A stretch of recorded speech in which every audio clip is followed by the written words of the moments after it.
Good morning. It is time for the Mike Hewitt Show, brought to you by RenegadeRiver.com. And now here's your host, Mike Hewitt. Hey, good morning, folks. Listen, let me introduce some folks around for a minute.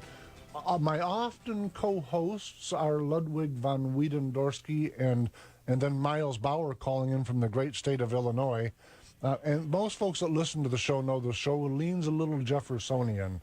In fact, I just had a friend of mine texting back and forth with me, making fun of that word as part of the description for the show, and frankly, I'm kind of proud of it. With that, though, on the line with us, we've got, is it Ivan Eland? Am I saying your last name right, Ivan? Eland. Eland. Ivan Eland. We debated it back and forth, and we said, well, we're just going to take a gamble. Listen, Ivan, welcome to the Mike Hewitt Show. I appreciate you joining us this morning. Thanks for having me on. Hey, listen, I Googled your name, and wow, are you a prolific writer? I wrote one novel, and my head still hurts from doing it. And you've written a whole bunch, so I'm very, very impressed. You're also involved with the Liberty. Tell me about this. You're the director at the Center on Peace and Liberty at Independent Institute. Am I saying that correctly? Yeah, right. We're a California think tank. I happen to be in our Washington office. We have a small Washington office, and I do foreign policy and national security for our institute. Our institute tends to be Jeffersonian as well, and in its outlook toward things, small government, liberty, etc. Listen, one of the things that really excited me about having you on the show this morning, Ivan, is that first off, the folks that you're calling in, you're sharing this with, Miles Bauer specifically, and I, he and I have went through the primary process online here with a friendly debate over Trump versus Cruz, Trump versus whomever. And I'm not a big Trump guy. Having said that, I like Trump way better than I do Hillary. But the one redeeming factor for Trump, with me at least, was his tendency to be non-interventional, or at least wanting to be paid if we're going to be the security guard for the world. But you're probably a lot more, knowledgeable on this topic. So tell us what you see. What are you thinking on it? Yeah, I think that's generally true. I think he's made noises about pulling out of NATO and turning over the defenses of our East Asian allies more to them. And I think it's really true. I mean, he has a point. He's caused quite a stir in Europe and Asia among these allies, because, of course, they don't pay their fair share. In NATO, the United States spends 75% of what all the countries do, and there's the 28 countries. 75% of the total defense budgeting from all those countries is from the United States. So NATO is a scheme whereby the United States defends Europe. They make it out to be a alliance of co-equals and that sort of thing, which is absolute nonsense. And of course, the European allies have even been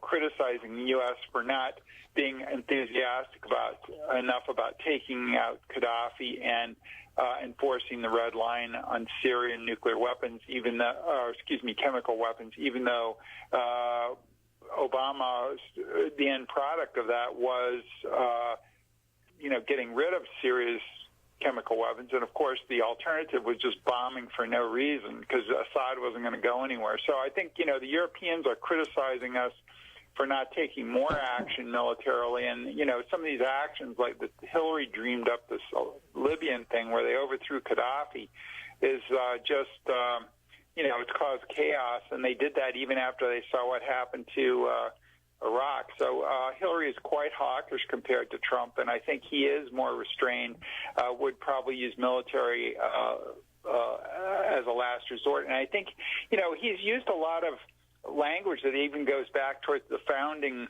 generation. We don't seek enemies, that sort of language. And, of course, our traditional foreign policy in the United States up until 1947 was that we stayed out of most wars unless things got really bad because of our unique geography, which, of course, we still have. And the United States is one of the few countries in the world that really doesn't base its foreign policy on geography. We have fabulous intrinsic security, huge moats of the Atlantic and Pacific. We have weak and friendly neighbors who have far less people in their countries than we do, and of course, then we have the most capable arsenal of nuclear weapons. And so this is a very we don't really need to go looking for trouble, and we sometimes do. Ivan, you've touched on a couple of things that I want to draw you back to. The first is NATO as it relates to Europe.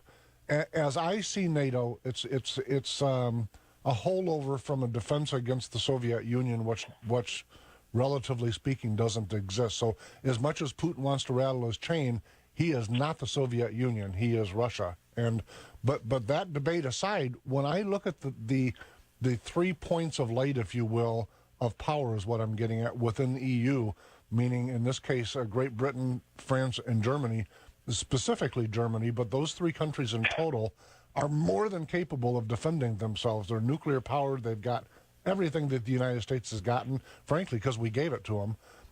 And so when I sit and look at the United States, if I woke up tomorrow and I were Donald Trump out in front, I would want the single greatest military in the world's history defending the United States of America and the people therein, period. I think that's the right approach, and of course we haven't done that. We should call the Department of Defense the Department of Defense of other countries, or perhaps even the Department of Offense. So our forces are designed to project power around the world. And unfortunately, our politicians, when they have this great tool, they, as Madeleine Albright said during the Clinton administration, we have this beautiful military. Why don't we use it? Well, that's kind of irresponsible because we get involved. The one thing that the U.S. military is not good at is social work, and that's what we've been asking them to do in Iraq, Afghanistan. And I think this is a failure because if you have an opposing force like Saddam Hussein's forces, the United States military is unmatched. It can take out any country in a conventional battle, and it's not even close. But when you get them against guerrillas, and your choice is to either incinerate the whole country because the guerrillas go back into the population. Of course, incinerating the whole country is not an option, so therefore you get bogged down in these nation-building social work type of operations. Well, in those types of situations, politics and social work is more important than the actual fighting part of the war because it's a political war, and the military is not set up to do this, and they don't really want to do that either. So I think it's best to use the military for defending the country, which is what the Constitution, which is really the only thing the Constitution allows. I agreed with all that, but to me, well, let me pause for a minute. Miles, you probably are seeing this from a different vantage. What's your take on what we're discussing? Well, so I have to agree that, as has been said often, the military is really there to kill people and break things, and it is not. It was never intended to be Meals on Wheels. Right, or social work via the U.S. Armed Services. Yeah, exactly. And so I have to agree that, we've recently had presidents who thought that the military was there to be, more Meals on Wheels and not what it was actually intended for, to kill people and break things. To me, it's almost, not almost, it is immoral for the United States to send its women and men into harm's way and say, by the way, political correctness means you can't do this, and this, and I hope you know how to carry jugs of water. That's rules of engagement, though. But it's outrageous to me to send our American young into an atmosphere that, A, they don't belong in the first place, in my take, but beyond that, then to tie their hands and say, good luck fighting, because you can't have a loaded gun. You go, wait a minute, you just sent them into harm's way, and you're telling them the rules of engagement look like they could be written on a scroll. We just had a Navy SEAL killed over this. Absolutely insanity to me. So when I listen to the folks that are proud of the Navy using a global power as their band, their little moniker, I find those things fearsome, even though I'm a hawk in terms of having a strong military. I just think the Constitution directs that military about what its obligations are. That's how I see it, Ivan. And looking at some of your books, I think you and I are probably largely in agreement on that. Ivan, I got a question for you. Do you think that the formation of the UN and NATO and these types of organizations are what's driven us in this direction? Because like you said, prior to World War II, we stayed out of things. It took Pearl Harbor for us to get into World War II directly, even though we were helping the Brits with, soldiers and some other things. But up until that point, we stayed out. And then after that, we became the world police. Is it because of things like the UN and NATO, you think? Well, I think we became the world policemen because we felt communism was a problem. And we didn't really recognize that the Soviet Union lost 25 million people. They were in no condition to spread communism after the World War II. The Soviet Union had one of the biggest areas of destruction in human history. The fiercest combat in human history was fought between the Nazis and the Soviets. And so the Soviets were never as strong as we thought. And I think, frankly, part of it was we wanted to dictate how the world worked after that. And, we did that successfully for a while. We set up democracies, at least in western part of Europe, East Asia. But, after a while, these countries became rich, and we should have weaned them off the defense umbrella, including our nuclear umbrella, simply because it's unsustainable. We have $19 trillion worth of debt, and conservatives should really be concerned about this, because I think in the long term, if you look at countries like past empires such as the British and French Empire, they were on the winning side of both world wars, and yet they lost their empires because they just financially were exhausted by all this. And I think we can get exhausted as well. We have a bigger economy, but we have all this debt. And if we want to maintain conservatives, if they want to maintain U.S. power over the decades to come, I think we need to keep our powder dry instead of getting distracted in the Middle East. We really need to worry about a rising China more than the Middle East, and especially with the fracking boom, we don't have the dependency on oil that we once had, and so I think we really need to reassess our policy, if that for no other reason. Miles, what's the term that some folks would call pulling back?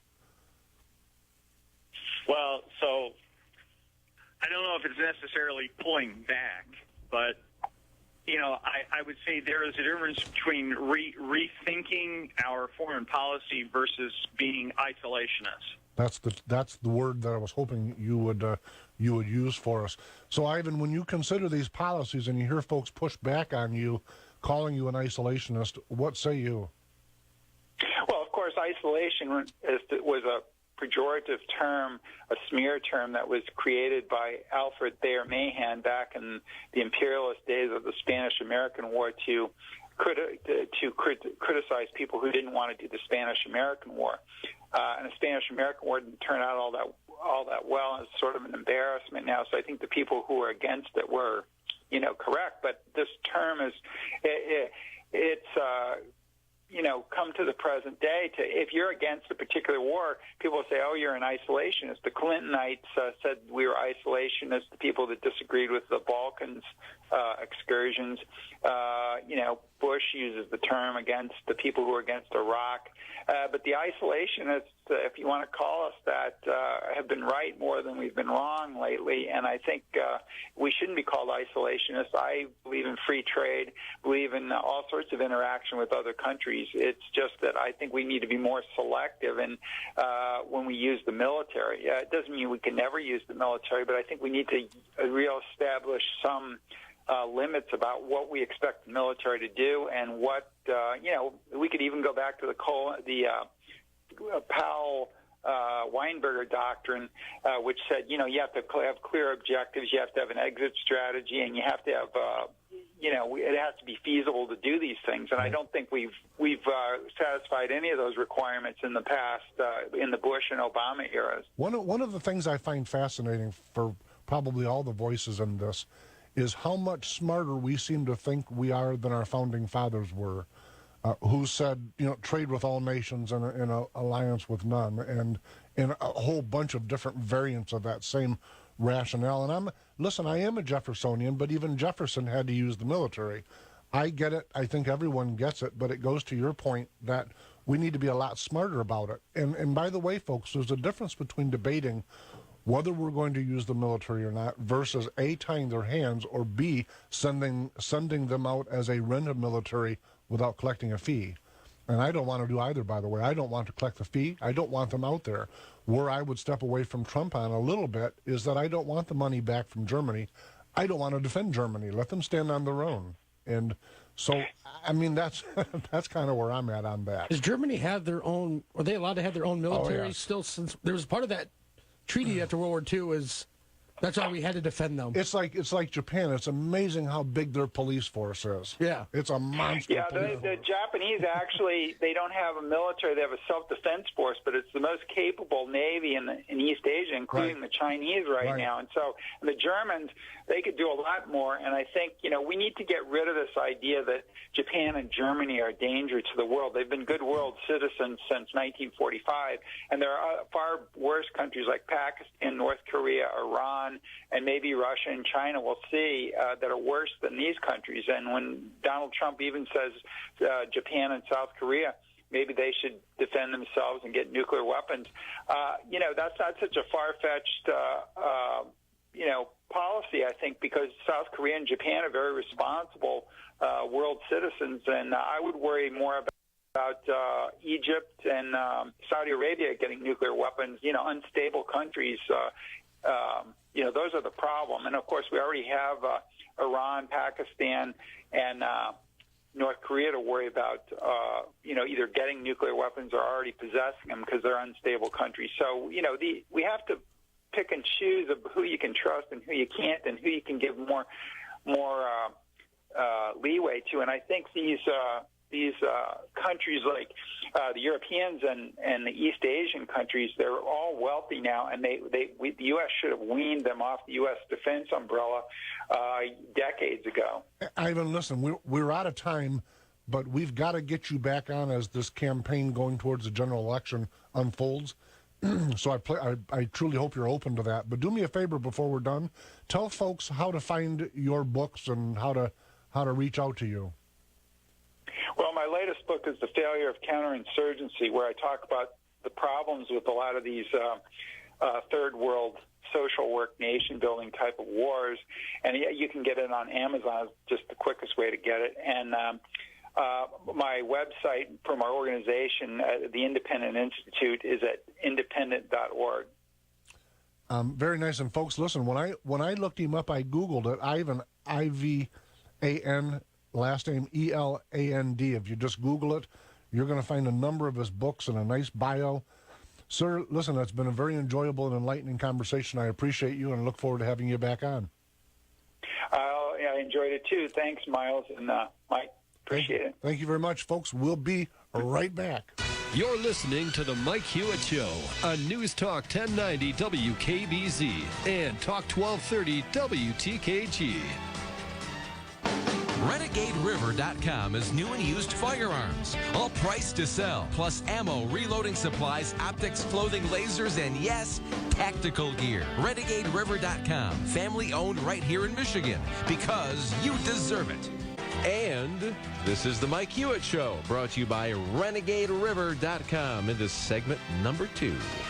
Hey, welcome back, folks. If you're just tuning in, my co-hosts with me today are first Ludwig von Wiedendorsky, and on the line is Miles Bauer from the great state of Illinois. And listen, before we get back into politics, I want to do one of those lighten up Francis things for a moment. I put on Facebook yesterday, I'm hunting for radio-friendly exclamations such as holy smokes, gee willikers, and golly gee, and so forth and so on. Listen, some of these were there must be like geographic things that I've never heard of, like shut the door. I'm going, well, why is that an exclamation? I've heard shut the front door. Shut the front door, I hope you just said? Yeah. Okay. Yeah. Yowzers, I thought for a minute. Now, there's a fella on here, his name is Steve Angst. He's from not Beaver Dam, Wisconsin. Where'd that come from? He's from Green Bay. He's from... Wow, caught myself in an old loop. He's from... BDGs. Did you betcha? Yeah. He's from Green Bay, Wisconsin. Now I'm all red-faced. I don't know where that came from, folks. There's a different page from a life gone by. Anyway, his name is Steve Angst, and so his word was angst. And the reason he used that word is I used to do training at this company that he worked for, and because his name was Angst, no matter what I was training, I would use the word angst somewhere in the conversation. So it got to be really stupid, but it was fun. Barb Vanderveen writes, fiddlesticks and sugar smacks in Bazinga, is that one? I have no idea. I get it. I don't know. For Pete's sake, I write, what's Pete got to do with it? First person that popped into mind was Pete Hoekstra. It's for all the crazy stuff, Holy Fruit Loops. Did you ever say Holy Fruit Loops? No. Some of this is really geographic, so I got to looking at where these folks come from. Humma. That guy's from Hudsonville. That's not that geographic. Boint. Did you know that term? No. Boint? I can't imagine me going boint. I don't know. Miles. Goobers, Stinky Poodle, and Toot Gas. Toot Gas. Some of these I have to read once before I say them out loud to make sure they really are radio friendly. So, Shucks and Kapow, and then it went off into a bunch of Batman stuff. Cheese and Rice. Anyways, enough of that. One of the things, though, that I do want to touch on, it's a little bit more serious, I guess.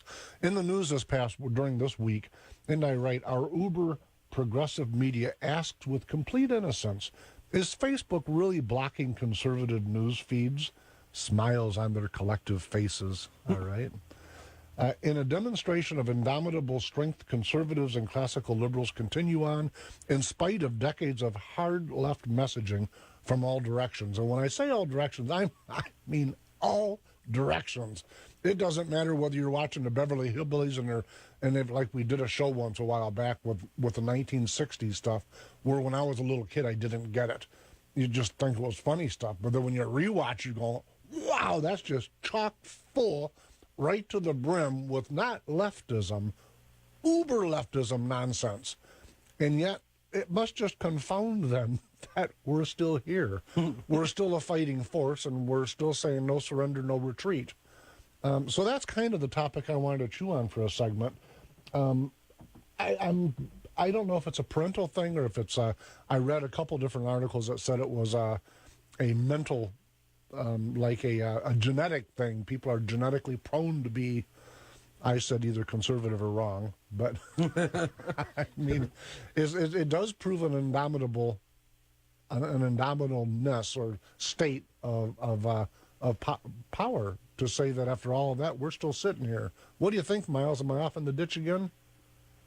No, but I guess I would throw out the theory that perhaps this has to do with geography, and that, because we're not sitting here living on one of the coasts, the left and right coast, that perhaps some of the inherent culture that you and I grew up in here in the Midwest is just inherently leans towards conservatism. Flyover country. I think part of that goes to, and we've done shows on this in the past about city mouse and country mouse, but it's where you ask 15 million people to live on a postage stamp sized piece of property, and to be able to do that, they have to have a mountain of rules.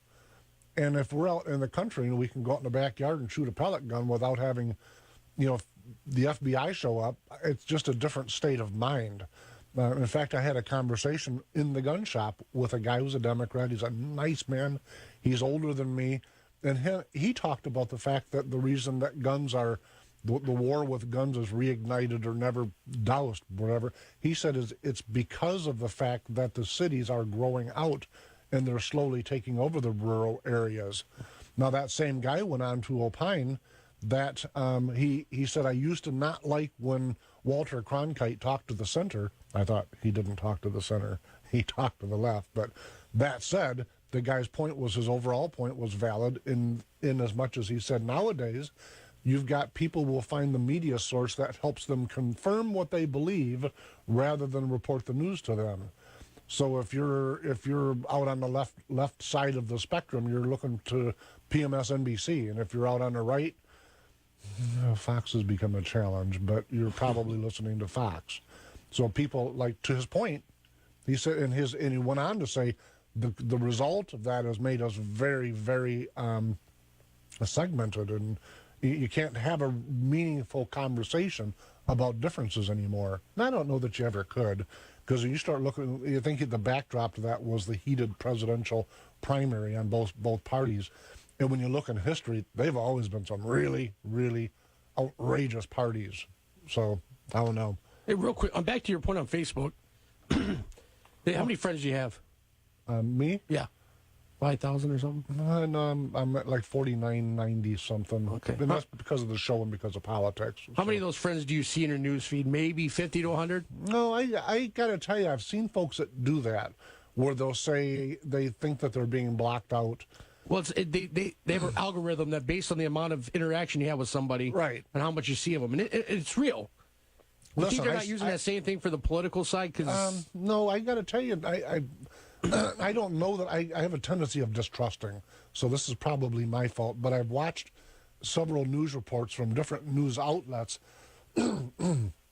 about the two folks, at least two folks that worked for Facebook and now have went renegade, and are saying no, they squeezed them out. I believe there's some truth to that, but with my 4,900 and whatever the associations I have on Facebook, I probably see 150 or so a day. But I will tell you, one of the problems with that, and it goes to your point, is what I lose with that number of people is I don't see things on my daughter's pages. So I physically got to go in there and type and put in, you know, Melissa or whoever, whatever, Katie or Marie or Sarah, and just physically look and see what is going on in their world, because that page, what do they call that? Your news feed? That news feed flies. Mm-hmm. I mean, if you refresh it, it's entirely different stuff when you got that number of people posting. And I've never actually counted. I don't know that, but I know there is an algorithm. Miles, you know a little bit about computers. Yeah, and, you know, Mike, one thing I would point out, because I've noticed, I think some of this is a little bit generational. I think you and I question things that we actually see. Right. But I've noticed that my wife, who's 10 years younger than me, she's very much into social media, and she sees the world through social media and does not question it anywhere near as much as you and I do. Yeah, see, now you've mentioned that to me before, and I use social media a lot. I use it for Renegade River, which is a gun shop that, by the way, folks, sponsors this show, and we're getting ready to do a gun episode somewhere in the next 2 weeks. Yeah. Where we'll have some gun experts on to talk about safety and the ongoing Second Amendment battle and all that. But I use Facebook, Twitter. I'm not a Twitter guy. I've not got my head around it. The show's on that, and there's activity on that, but nowhere near like the show's Facebook page or my Facebook page. And frankly, when I published the first book, the publisher is why I got onto Facebook. He set me up, or they set me up with a Twitter and an Instagram, and I'm going, what do I want with all of this stuff? But to your point, Miles, one of the things I've noticed, even at Renegade River, with the federal forums, age groups, I think how we see government and how we see our interaction with government and with society are different for our age group. And my example is that people our age, when they're filling out the federal form for their background check that the liberals say don't happen but does, there's a form, one of the questions is your Social Security number. Almost everybody in our Miles's and my age group ask, do I have to do this? And everybody, Matt Wiedenhoff, in your age group, 30-something and down, they're just on automatic pilot. It asks, I give it, what's your shoe size? What's that got to do with a gun? They just, there's certainly a distrust, or maybe on Miles and Mai's point, age groups, whereas the younger folks seem to have just been swept up, and that's just the way it is. That's what we got to do. And that's sure not who Mike is, I'm telling you. No, you'll see things on Facebook, people post, oh, the next apocalypse, and then you look down at where the website is, and it's www.mygrandmasbasement.blogspot.com, and like, come on, that's not reliable. But on Facebook, nobody knows that. They're just like, oh, they're taking that for truth. Oh, well, the apocalypse is coming. It's all on Facebook. My friend John posted it. Well, where's the site from? Well, I don't know. was it the Washington Post? Was it the Chicago Tribune? Was it Fox News? Was it CNN? No. Let me go look at it. Oh, your grandma's basement.blog. That's not real. That's some site that somebody found that, like you said, fits to their point, their narrative. That goes to the, it must be true, I saw it on the internet, the quote was from Abe Lincoln. Everything on the internet's real. Yeah, but that may be part, and it goes to Miles's point that folks his wife's age, shame on you, Miles. Attaboy. There's a big smile on his face. So, and to folks that are younger, they just are going to see it different. They just are. There was a study, and over 60% of the news nowadays is received from social media. Which and probably 80% of that news is wrong, or tilted towards someone's agenda, which goes to my original point with the old fellow talking about the media and how we're looking for reaffirmation for what we already believe. And that's what you see when you see people sharing links. And most of them, by the way, have not actually read the article. They've read the headline. And I can tell you from having been a candidate before, and so can you, that the headline in the opening paragraph, more often than not, ain't got nothing to do with the article. So I've on many, many occasions saw the article and looked at it, and I will typically look for 3 or 4 corroborating sources. But I'll go back to the person and say, do you realize that your caption has absolutely nothing to do with what you're sharing? Thanks for sharing. Okay. Well, what they're talking about this is not that, like, okay, so you follow the Red Alert Politics page, a conservative one, but like this morning I'm on the way in and I'm looking and it says now trending, Nickelback. But underneath it, the article is about how Trump isn't as popular as Nickelback, lice, herpes, and something else. That's what they're talking about. They're as pushing popular that. As? Yeah, he's less popular than Nickelback, lice, I think herpes, and there was something else. Now, is this from the Huffington Post? No, this was a Quinnipiac poll did this, I believe. Quinnipiac did this poll. I'm pretty sure it was them. But that's what they're talking about. They're putting that stuff out to downplay Trump, but they're not putting trending Make America Great, Donald Trump. Yep. So they're holding that part out, but pushing the liberal side is what they're talking about. I think the media has made a serious mistake that Miles and I are probably, he likes way more than I do, and I'm getting more and more to like it more often. But I think the media thought that Donald Trump was an extremely flawed candidate and that they wanted to see Hillary Clinton win.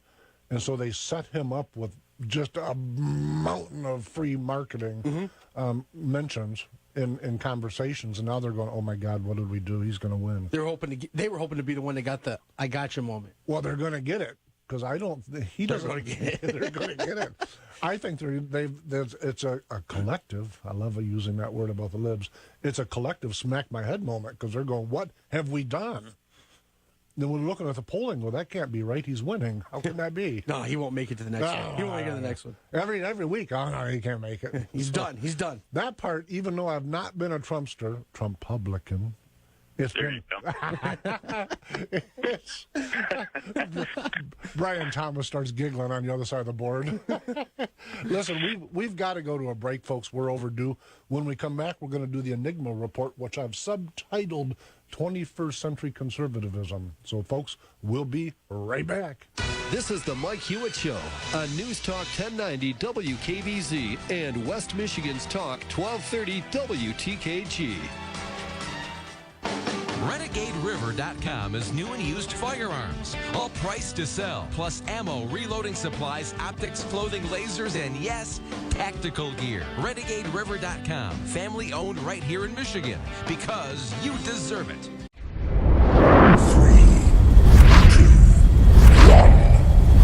1, 0. And we are now into segment number 3 of the Mike Hewitt Show, brought to you by RenegadeRiver.com.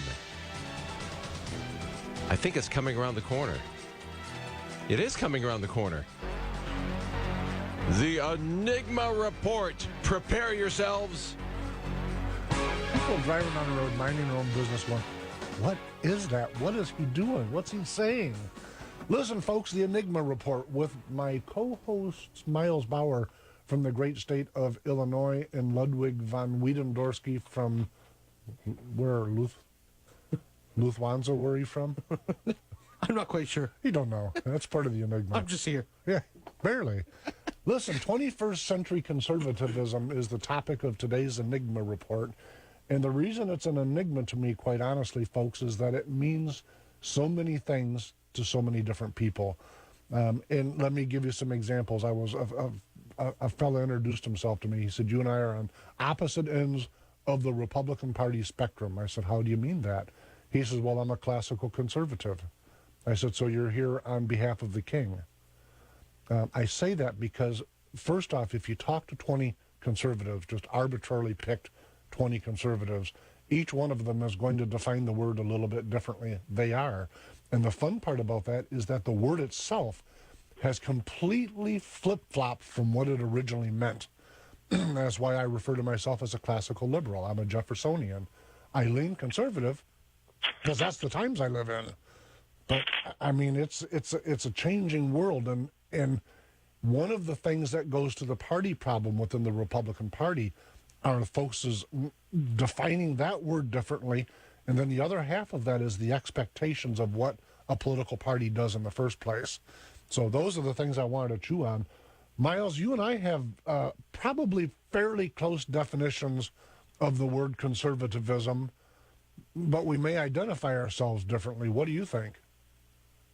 Well, I mean, so I've always kind of been of the three-leg chair of Reagan, which is smaller government, lower taxes, and strong national defense. And that's how I've always defined myself. So you're a classical liberal also. Yep. This is getting scary. Matt, what about you? I'm sitting on that same chair of Miles. You guys look terrible together, I'm just telling you. I think that when I think of conservatism, like he says, bigger military, fiscally conservative. But listen, I don't care about some of the part of the fun of having Ivan on this morning was that I think all three of us, and in Brian Thomas also, probably want America to have a very strong military. But the devil's always in the details. What do we do with that powerful military? There's a lot of folks that are very honest, saying that we have a moral obligation to protect the world population that cannot protect itself.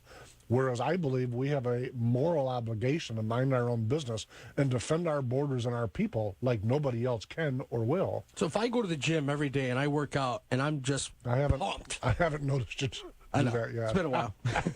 But you walk into the bar, you're jacked, you're out of your T-shirt, it's popping out everywhere, and there's a little scrawny guy in the corner getting picked on. Do you immediately have to run over and fight for him? No. You went and got jacked so nobody messed with you. Yeah, but listen, in the moral argument is because I've been on the other side of this debate. You been the little guy in the corner? No, yes, that's me. But the other side of this, that's the BDGs. The other side of this debate, the other side of the debate goes if you're sitting in your living room and you're watching TV and all of a sudden you hear a bunch of screaming. And so you go to you do your Gladys Kravitz, so you go pull the blinds apart and you look to see what's going on, and you see that kitty corner from you across the street, next house down, is some guy that's dragging his daughters and his wife up by the hair of their head, and he's pounding them in the front yard. Do you say, that's none of my business, and change the channel or turn the volume up louder, or do you go defend them? So if you're looking at America as a member of a neighborhood, the world, I mean, the devil is always in the details. I joked when we were on break that a couple years ago, I tried to create a little group called Primary Time, and frankly, you may not know it, but that's where you came from in this, Mile, or Matt. And so, but Primary Time was designed at the time to canvass for candidates to challenge conservatives that weren't actually legislating like conservatives, based on our interpretation of the word conservative. Now I get to be 20/20 vision and look backwards and say those folks that identified them as conservative by their definition were conservative. And the argument we've had on this show many times is, does a legislator go to legislate based on his or her conscience, or do they go and forget their own self and represent their constituency? When you get into the details, it gets tough. Now, having to do it over again, I don't know that I would have done Primary Time. But what I did learn is we had roughly 30 people that identified themselves as Tea Party conservative, all gathered in the one room many times over the course of that year. and we rarely agreed on anything. I joked last week about doing a double date when you're trying to figure out what restaurant to go to and what to get on the pizza when you get there and how to get there. Trying to decide these things is a real drama, and it's where the consternation or the frustration comes from both leadership and grassroots. So who would you guys say, Miles, Mike, who's the most conservative that we have right now? now, do you think of a conservative as a constitutionalist Based on your opinion of what a conservative is, out of the whole federal government? if you're going to have a conservative candidate, who would that person be? What say you, Miles? I would say, sitting here trying to think right off the top of my head, I think Cruz probably was the most conservative, and that's even considering folks that didn't even run. I'm just saying that I think Cruz probably hit it. Of that 17, he was definitely the most. Now, and part of my wrestle goes because I saw some classical liberalness in his politics. He was a classical liberal on a number of issues, including the military, by my definition. So when I looked at Cruz, I saw him as an originalist, a constitutionalist. Now, if we're going to say that an evangelical Christian is a conservative, I don't know that that's necessarily true. I know some very, very genuine Christians that are actually uber left. I don't think that one is detached or attached the way that the media or some folks in general maybe have come to believe it is. But I do agree with you, out of the 17, by any definition, he was the most conservative, even though I just think of him as a constitutionalist. Because he's got a devout faith, but I'd never heard him tell me what faith I had to have. I never saw him as an evangelical. So maybe I got rose-colored glasses. I would have said his name, and the reason I defaulted to you, Miles, is I didn't want anyone to think, there's a cruiser again. Well. Speaking of cruiser, and on that note, because it kind of fits into this conversation about how perceptions are, did you watch the media report last night about his jokes that he made while he was talking on the Glenn Beck show yesterday?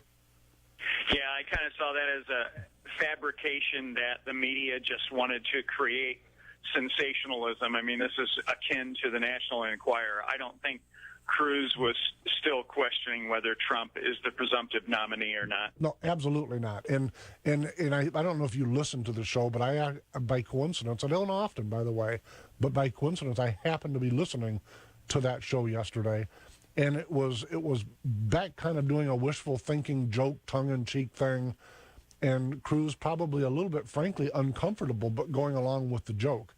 And when the media reported it, it was leaving the door open for re-entering.